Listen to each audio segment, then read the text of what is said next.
Hello there, Buck Bookers, and welcome back to another episode of It's Buck's Books. I'm your host, Buck, as always, and we are here to talk about some more books that I have read and decided you should read or should not. You may have noticed that I have not been available for you recently. You know that I would never abandon you. You know that this was not up to me. However, turns out I have a bunch of responsibilities, and also the Oblivion Remaster came out, so I've disappeared into that for a couple of weeks. But now I'm level 23 and the game is losing its luster, so you lucky dogs, I am back to talk about some books. And the book that I will be talking about today is by the insidious psychiatrist Gabor Mate. It's called When the Body Says No, The Hidden Cost of Stress.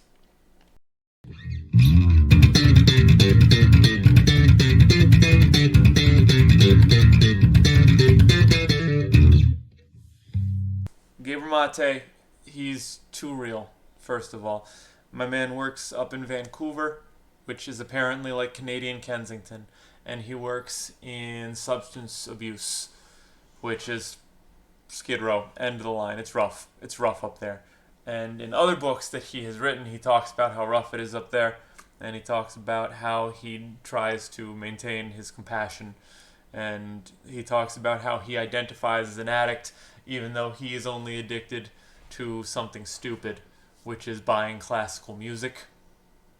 I'm going to say that again. He identifies as an addict even though his addiction is buying classical music. But Buck, you may be saying, that's absolutely outrageous and insulting to people who are actually addicted to things.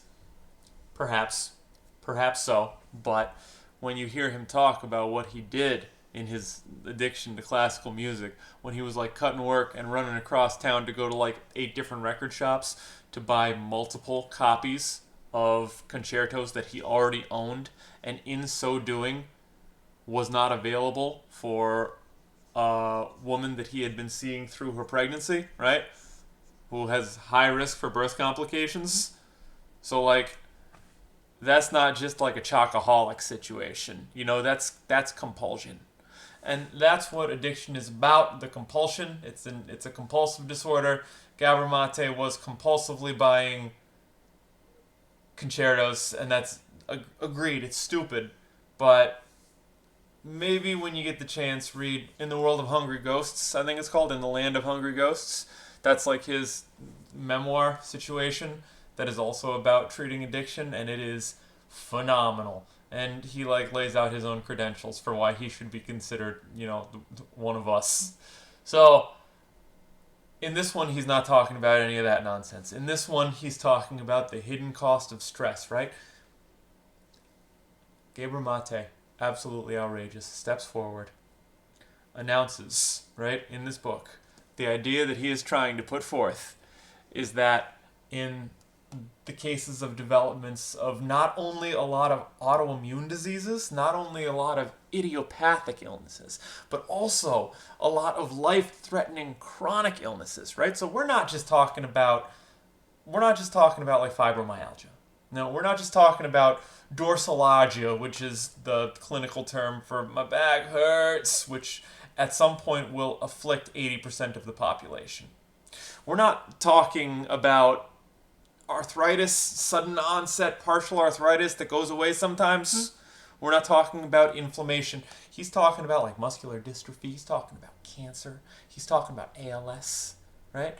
And he is connecting all of this stuff in the book. And the research is good. Like, it's not just his opinion. Like, he's linking all these studies that have demonstrated that in the case of these people with these illnesses, there's this overwhelming tendency for them to be people pleasers, and I know that doesn't mean anything, just stick with me, to be people pleasers who are incapable of expressing their actual emotional state, who underwent childhood abuse of some kind that made them believe that it was unsafe to have the fullness of a human emotional experience, and to specifically be unable to healthily vent anger. To specifically be unable to do anything with anger. So I said people pleasing. How does that tie into people pleasing? Because well, Buck, I'm a people pleaser. I want everyone to be like me and be happy. Okay, yeah, but maybe. But you're probably not pathological unless you are pathological, in which case you're gonna die of a disease. The people pleasing that we're talking about is the kind where it's codependency, right? And when I say codependency, codependency is one of those terms that's gotten co-opted, by like TikTok psychologists, so people who don't actually have any experience in the field. They watched some like vines, because they watched some videos about here are the toxic traits of a narcissist, and then so all of a sudden they believe they have this whole clinical lexicon, and that's not what the words actually mean. Like when you hear someone say gaslighting, I'm gonna say 9 times out of 10, what they're actually talking about is lying.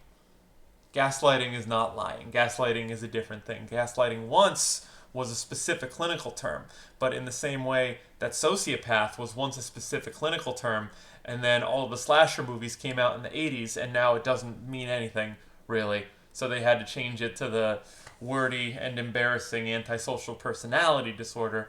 That's sort of what happened to gaslighting, and that's sort of what happened to narcissists, and that's what's actively happening to the entirety of attachment styles, because just all the worst people are trying to leverage attachment styles. That's just how it goes, right? So this rise of weaponized pseudo-therapy speak psychobabble, right? In the same way, codependent doesn't mean that you necessarily need to have a partner. That is what codependent means now, because language evolves, and that's what people hear when they say it. But what codependency started as was this unhealthy power dynamic between two people, one of which was the dependent and one of which was the codependent, right? And the dependent is just useless. The dependent is like this adult baby who needs everything done for them, and the codependent is this overdramatic, long-suffering martyr who suppresses all of their own emotional responses and all of their own needs and just provides, because if I don't do this, then it's never going to get done, and I'm the backbone of this household, and that's the codependent, right?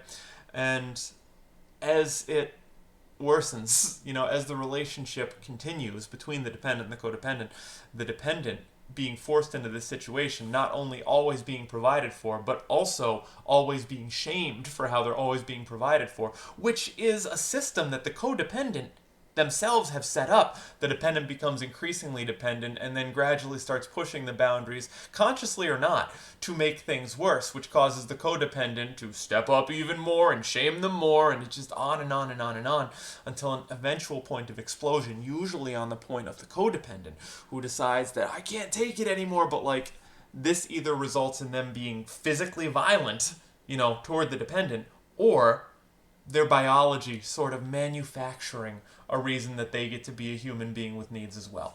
And in that case, what the biology manufactures is an illness. So some of these illnesses are fake, like actual fake, like Freud logbooks fake, like when the one girl who was unable to speak because of some trauma or other, I forget, it might have been Anna O. I don't remember, but that was a psychosomatic illness that, according to Freud, resulted from the trauma, and when they discussed the trauma in his therapy, gradually the illness subsided. And that's kind of what we're talking about, but we're also talking about the fact that the brain is the control center of the body, right? You know how the mitochondria is the powerhouse of the cell, so everything's got to go through there. Everything's got to go through your brain. Everything that happens in your body, it either was set up by the brain, it was encoded by the brain once upon a time, or it is currently being fed through the brain before it happens.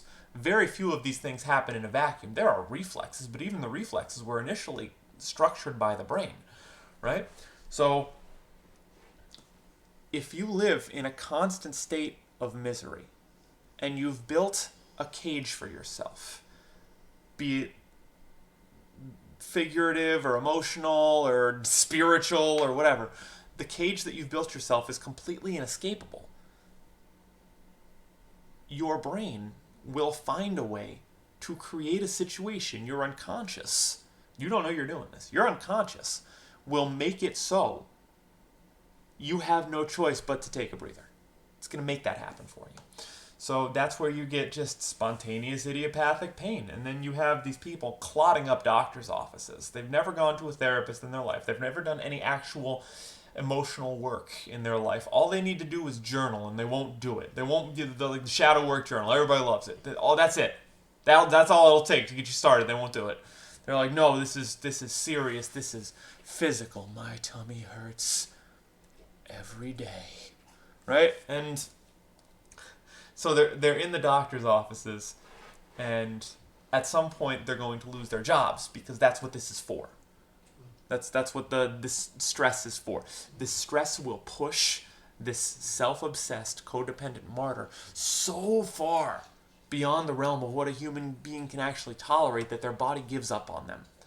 And I'm not talking, well, I am talking like a horse that runs itself to death, but I'm not talking like their bones break necessarily. Oh, that happens sometimes. Or they just happen to put themselves in a situation where, oopsie daisy, I really wish I could go back to work, but after the accident, I can't do anything but sit around and eat Vicodin from now on. But like sometimes the body just generates these mysterious illnesses. And they're not illnesses, they're symptoms, right? But over time, the symptoms worsen and progress to the point that they manifest in illnesses. And that's because your brain is constantly receiving this message, coding, fielding, and enacting this message that you are trapped in hell. Your life is so miserable that we have to find a way out, and the only way out is if we die. So on some level, it's like this unconscious, like this Freudian thanatos, right? This death drive, this subconscious, just running under the radar suicidality, right? That is compelling the body to do something. So the body does something. And the body generates some form of illness, right? And then this illness becomes the individual's identity. Because previously, the individual's identity was doing everything for everyone because that's all they ever knew. And this is what the whole book is about. It's talking about all of these different people with all of these different severe, life-threatening illnesses. Most of them die. And Gabor Mate is saying, but all of them, without fail, they all had severe trauma in childhood. They were all in emotionally repressive situations growing up where it was dangerous to have emotional responses, right?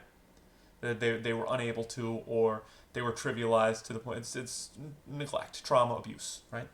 And then they grow up, so they decide, okay, I can't be a burden to anybody else, so I am going to remove the burdens from everybody else, and in doing so, I earn my keep, and then no one can abandon me again. And so that's how they become these get off the cross, we need wood for the fire types. You know, that's how they become these super codependents. But in so doing, they're living in this constant state of denial where they never address their actual emotional state. So the emotional palette that they exist within only has like a third of the spectrum, right? Only a third of the actual emotions people experience are they experiencing. But the other 2/3 are still happening. They're just refusing to address them. And because they're not addressed, they're not being processed. And because they're not being processed, they're just down there festering and growing worse. So the hormones and neurochemicals that are released in response to these negative emotional states like anger is the most obvious. Anger is the one that he talks about directly. But anger and fear and shame and resentment, especially resentment, all of these things, if they don't bleed through in ways that the individual, the patient, can't predict, can't identify, doesn't know what to do with, if they don't become symptoms like panic attacks, they will become illness. They ran a test on people with breast cancer. They randomly assigned them, and they gave them all questionnaires. And the psychologists running the study were able to predict with better than 90% accuracy which of the women had breast cancer and which of the women didn't, based on the results of the psychological questionnaires about these codependency issues, about their ability to express anger or their unwillingness to do so, about whether there is a safe place for them to vent emotionally, or ever was, right? So that's insane dude. And not only is it insane to think, it's insane for Gabor Mate to say. They're gonna string him from the rafters. Can you imagine? Can you imagine the implications of this? Because he was very clear in saying that I'm not trying to suggest that anyone is to blame for this. No one is to blame for this except for whoever traumatized you in the first place, maybe. But it's not that someone could do more. It's that we have to look at these diseases holistically. We are not simple automatons. We cannot be broken down to our most basic parts and treated reductionistically, like repairing the different parts of a car. You can't just slap together the human exhaust. You can't get an oil change and send them on the way. The human is a holistic organism, and everything in the body also happens in the mind, and vice versa.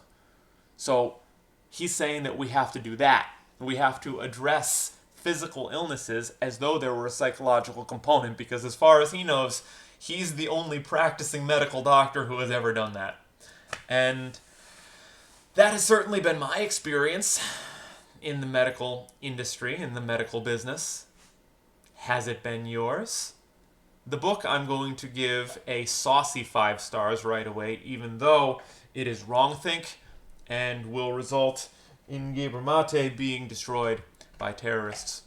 But I don't know, man. He made a very compelling case. I'm kind of on the hook. What do you guys think? Have you... Does this enrage you to your very core? Are you going to go egg his house? Or have you had similar experiences with the medical industry wherein you were sort of just treated like a side of beef, but like a side of beef that was being difficult? A side of beef that wasn't answering your doctor's questions on purpose, so they just moved you along. I would love to know in the comments. I would love for you to like, follow, subscribe, share, and do whatever the hell else you're supposed to do on YouTube videos. I don't know. I'm going to try to keep these a little briefer so I can get through more of them, because these 30, 40-minute ones, not only are they undertakings, who wants to sit around 40 minutes, watch a YouTube video? Not me. Not me. If it's more than like 20 minutes, I'm not signing up for that. So why would I inflict that on you, my beloved viewer? Thanks for sticking around. More to come. Alright, bye.